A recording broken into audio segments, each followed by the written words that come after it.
네, 조 바이든 미국 대통령 당선인이 한국전 참전 기념비를 찾아 헌화했습니다. 네, 도널드 트럼프 미국 대통령도 대선 패배 이후 처음으로 공개 활동에 나섰는데요.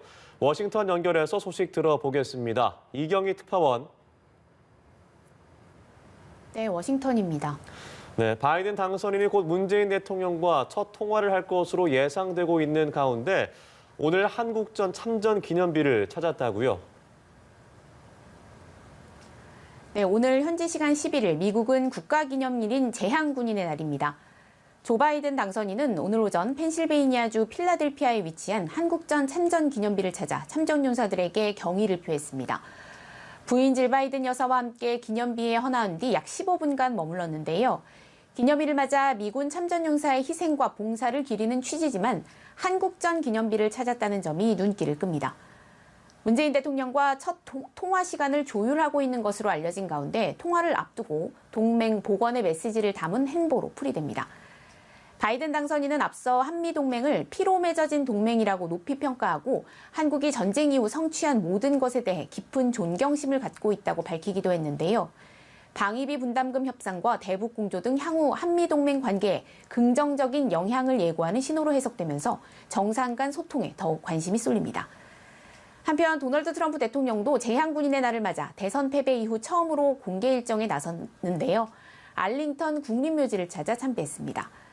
재선 실패 불복 속에 법정 소송 등 안간힘을 쓰는 상황에서 외부의 눈을 피하고는 있지만 현직 대통령으로서 국가기념일인 제향군인의 날 행사를 그냥 넘길 순 없었던 것으로 보입니다.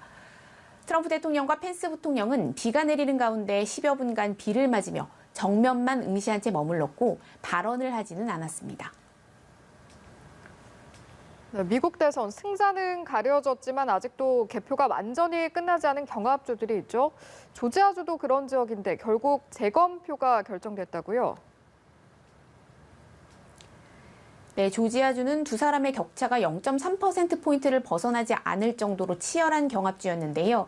득표차가 근소해서 아직도 승자가 확정되지 않았습니다. 결국 전면 수개표로 재검표를 하기로 했는데요. 조지아주 국무장관은 이번 주말까지 이 절차에 착수해서 오는 20일까지 재검표가 진행될 것이라고 예상했습니다. 다만 바이든 당선인이 현재까지 확보한 선거인단 279명에는 조지아가 포함되지 않아서 재검표 결과에 대선 결과가 영향을 받지는 않습니다. 다만 트럼프 대통령은 근소한 격차로 승부가 갈린 주에 모두 재검표를 요구할 방침이어서 재검표를 둘러싼 논란은 계속될 가능성이 큽니다. 트럼프 대통령 측 캠프는 선거가 공정하고 모든 합법적 투표가 집계되도록 하기 위한 중요한 첫 번째 단계라면서 조지아의 재검표 결정에 즉각 환영의 뜻을 밝혔습니다. 한편 트럼프 행정부 초청으로 미 대선을 참관한 13개국 해외 선거 전문가들로 구성된 국제 선거 참관단은 투개표 과정에서 부정선거 사례를 발견하지 못했다고 밝혔다고 현지 언론들은 보도했습니다. 지금까지 워싱턴에서 전해드렸습니다.